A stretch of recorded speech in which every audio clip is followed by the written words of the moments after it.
Darrell Martin, how are you?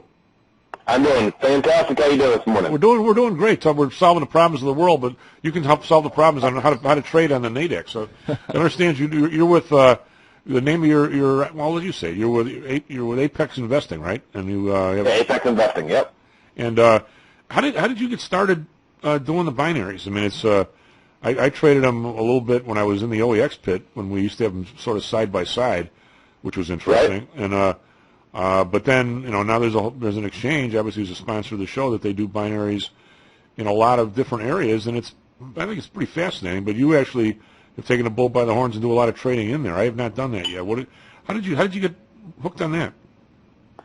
Literally, I was at a big money show, Dallas Expo, and my daughter was there with me. I was speaking at the event, and my daughter, she's 7. She was at that time, I want to say 5 or 4. She was 4 years old then. And I've been teaching her to trade since she was 2. And she actually went up to the Nadex booth and put her head over the counter. We had to pull her head over.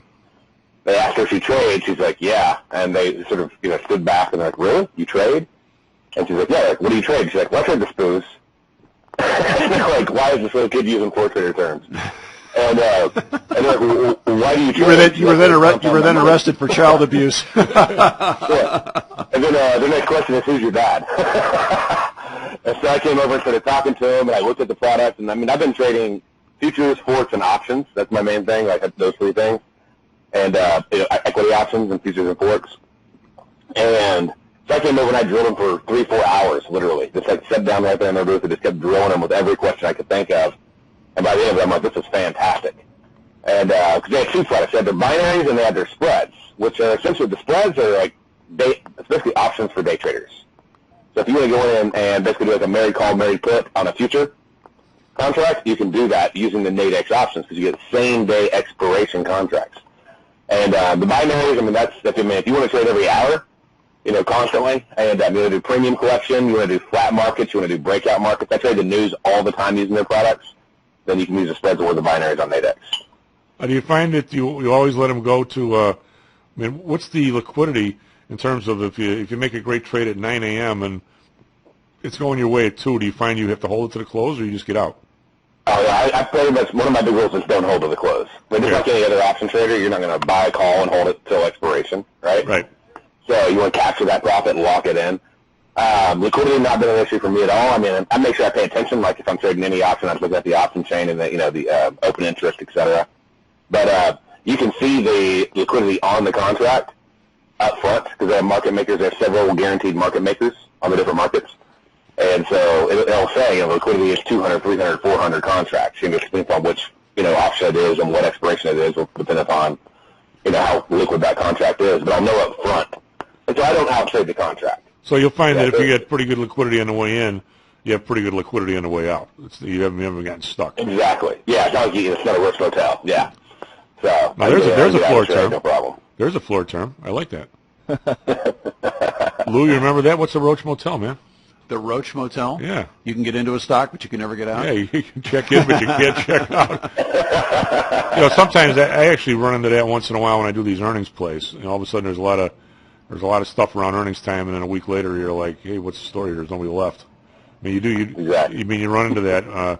But I think on the Nadex, so you're sticking with some of the bigger, you're trading the spoos, you're trading those kinds of things that they're going to have a liquidity to it. Yeah, but I mean, they have the S&P, Dow, NASDAQ, the Russell. They also have FTSE, DAX. Y'all talk about those. Yeah, what's the one? They have the Nikkei at night, and then they also have corn, soybeans, oil, natural gas, gold, silver, copper, and then they got 10FX pairs as well. Have you had much luck with the? I think one of the natural things to do there would be, because we have a securities and futures firm. It's really hard for people to trade your natural gas and your oils and stuff, because the contracts are so freaking big. If an individual client to do that, it would make I'd feel a lot more comfortable for one of my clients to do something on Nadex than I would on doing the natural gas future, for God's sake. It's a huge contract. Well, they can move like 1 to 4% in a day easily. Right. Which is 20 grand. The tick size, but everything with it. But yeah, you can trade natural gas on there. The spreads, Spreads are completely different than binaries. So some people are like, I don't want to do those binaries. Binaries are one of those things that are easier to trade, but they're actually easier to understand but harder to trade. And because a binary, to get real technical for you out there, it's the delta of a call option. Okay, you're just trading delta up and down. Okay, but a spread is just like a call or put. You do have a cap, but it moves the exact same Black-Scholes model as a call or put. But and every spread has a tick value of $1. They always tick in an increment of 1. So 1 or 0.1 or 0.01. So you don't have to memorize 25 different tick values. You don't have to worry about 10 and $12.50 and $25 ticks. Like everything ticks in a value of 1, and you can do as many contracts as you want to increase that tick size. But your spread at the end is still got a binary. No, it's a variable payout, just like a vertical. Okay, so you're saying if you did the 190 200 spread in IBM and it goes to 199, you get an expiration. It's worth $9. I thought it was 10 or 0. Right. So on a binary, it's going to be, if you actually held its expiration, it would be all or nothing. Right. That's what I meant. Okay. So yeah. So if if your strike is whatever, if it's above that strike, then and you bought, you'll be profitable. If it's at or below it, you'll lose. That's one of the reasons I don't hold the expiration. On the binaries, what I'll do is I'll go in and buy, say, at $20, $25, because the max value is $100 on a single contract. Okay. And so I'll buy at 20 or 25. When it hits the strike, I'll get out at $50. Okay. So I'll make $25 profit, check out of the trade. I don't need to be in there and try to make $70, $80, $90 on the trade. If I go in there at 20 and get out at 50. And the idea on that is I know that no matter how much time there is to expiration, whether there is, an hour or a day or a week until expiration, that binary contract will always be worth $50 when the market's at the strike of the binary. Just so it will always be at 50 when the market's at the exact same value as the strike on a call, right? Right, well, close to it, depending on dividends and so forth, close. Yeah, give or take, but yeah. But basically the delta is about at 50.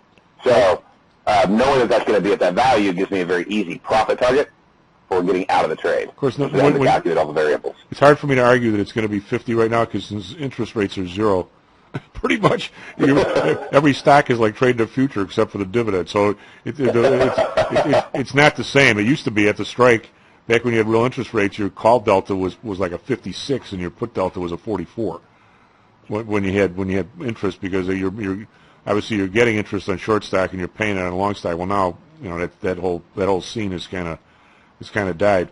But it was pretty interesting. And I think we had $20 binaries in the OEX when I was trading. So if the thing is like 450 and it's 10 minutes at 3 or 2:30, and the 30/50 is either going to be 20 or 0, and that the regular call spread is going to be wherever it lands, it made for some pretty interesting trading in the last hour.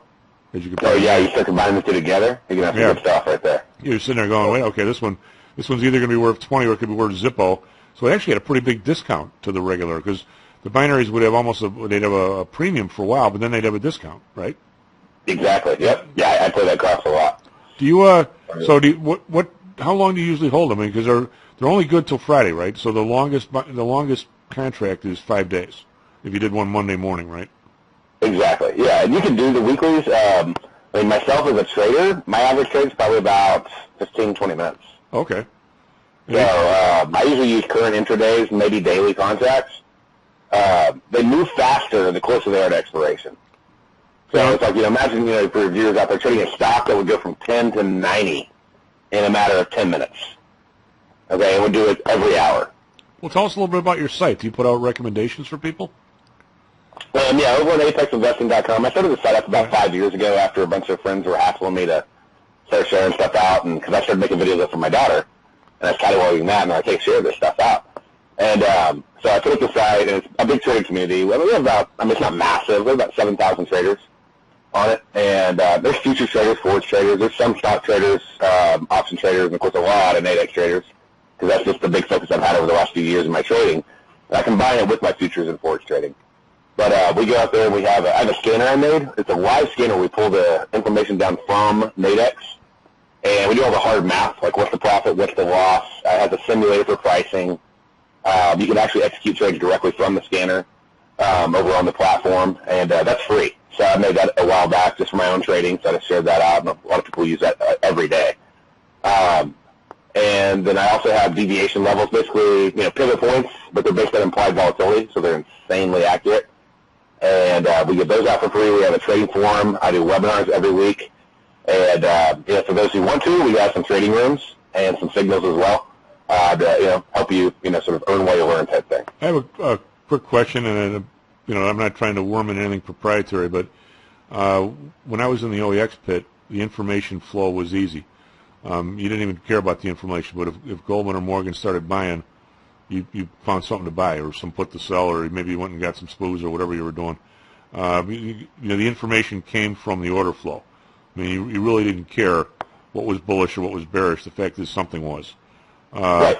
Well, when you're off the floor in this kind of bifurcated world we have now, it's pretty obvious to me that an awful lot of people get this news, an awful lot earlier than other people, be it from Congress, be it from the Pentagon, be it from the NSA, or whoever they're getting, however conspiratorially motivated you might be. When you say you trade the news, how do you feel you get the news quick enough to make a trade on it? I mean, I'd love to have that trick. I mean, how do you do that? We actually have I go through the news every single day. I do a live market commentary on the news coming up for the week.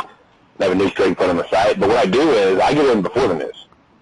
Because I'll either do one of two things. I have a stat engine I had made that basically tells me how far every FX pair moves on every major and even minor news announcement.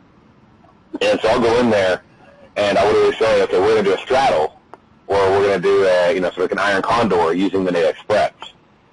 And I'll say exactly what the max risk is. Like last night, we went in and I said, hey, go in at, this is one of this cool tricks, you can put it on at night before you go to bed type thing. But I said, hey, go in and, put on a, straddle on like this news or that news and make it a $40 maximum risk. And then just say your take profits. And that's literally what we do. So you're really judging and using some, I guess some statistics and some knowledge to trade against the market's reaction to the news. You're really not trying to get the news from NSA ahead of everybody else.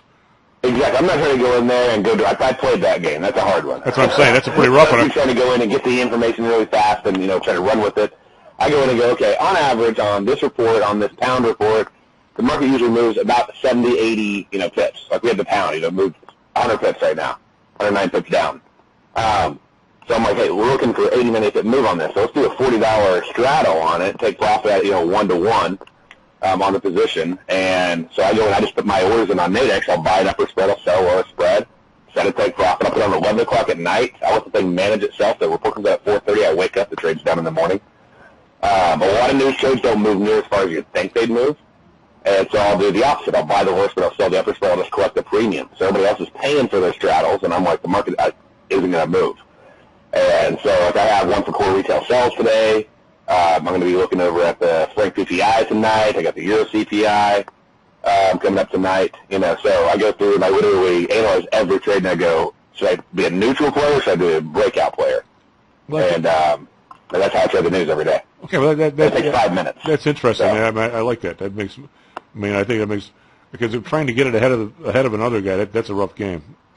Yeah, I went down and I got kind of an advantage. I got servers on the floor. I got trade with the news. I got automated systems based on what report comes out. Hit the button really quick, and I've tried doing OCO with OCO. If it moves so many ticks, then buy and then cancel the other one and then fire off, take profit, stop loss, and I've tried every way I could do it, and it's done. The only way I could find to consistently do this out of all the times I've done it, I've had ups and downs and all those, but this has been just fantastic. So you're doing straddles or condors on the news, just using the spreads on Nadex. So you're saying if Walmart's earnings come out lousy and it's down $0.50, you're going to say, wait a minute, those earnings are lousy enough, it should be down more than $0.50. Is what you're talking about. You're not trying to jump into the bedroom with a Walmart guy and steal the earnings report.